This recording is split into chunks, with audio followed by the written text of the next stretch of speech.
Assalamualaikum warahmatullahi wabarakatuh. Izin memperkenalkan diri. Nama Bagus Yohan Irnando, NPM 22411024, kelas manajemen 22A. Di sini saya akan mempresentasikan materi tentang pengangkutan laut dalam kegiatan bisnis.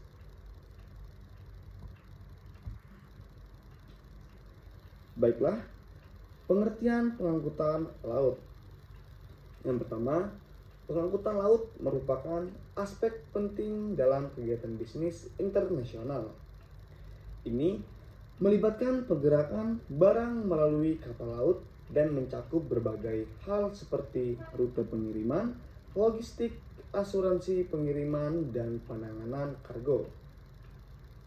Menurut peraturan pemerintah nomor 22 tahun 2011 tentang angkutan perairan mendefinisikan pengertian angkutan laut adalah setiap angkutan dengan menggunakan kapal untuk mengangkut penumpang, barang, dan ataupun hewan dalam satu perjalanan atau lebih dari satu pelabuhan ke pelabuhan lain yang diselenggarakan oleh perusahaan angkutan laut.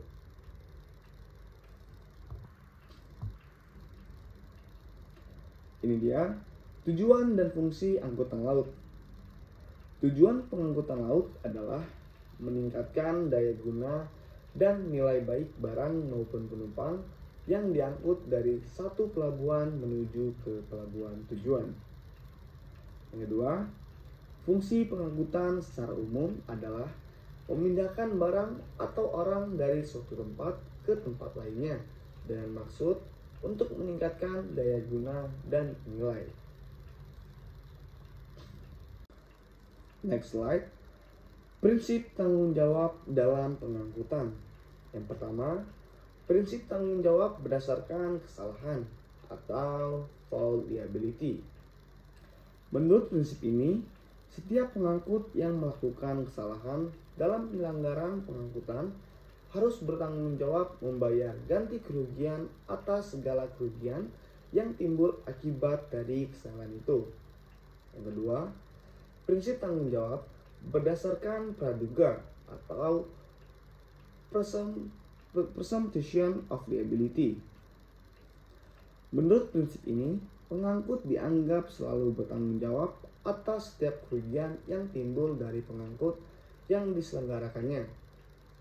Tetapi, jika pengangkut dapat membuktikan bahwa ia tidak bersalah, maka ia dibebaskan dari kewajiban membayar ganti kerugian.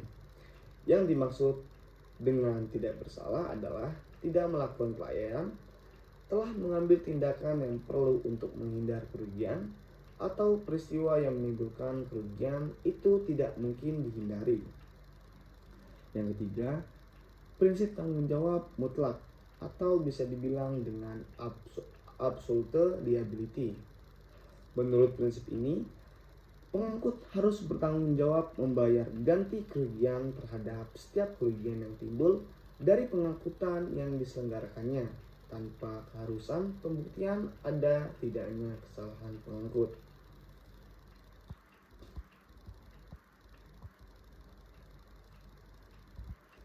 Dasar hukum laut di Indonesia. Dasar hukum penyelenggaraan pengangkutan laut di Indonesia pada dasarnya bersumber dari KUHD sebagai sumber utamanya, terutama ketentuan-ketentuan yang mengatur tentang pengangkutan melalui laut maupun pengangguran kapal laut.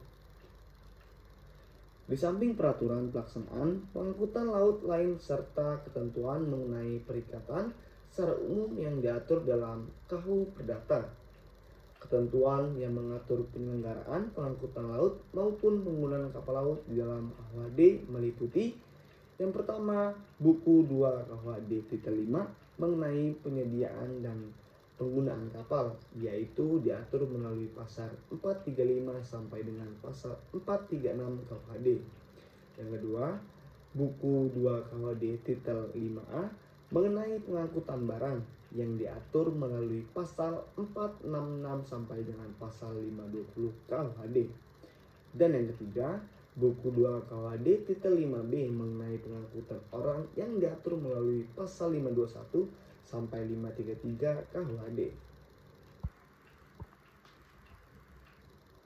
Sekian presentasi yang bisa saya bicarakan, kurang lebihnya saya mohon maaf, bertuan saya menampun. Sekian wa taufiq wal hidayah. Wassalamualaikum warahmatullahi wabarakatuh.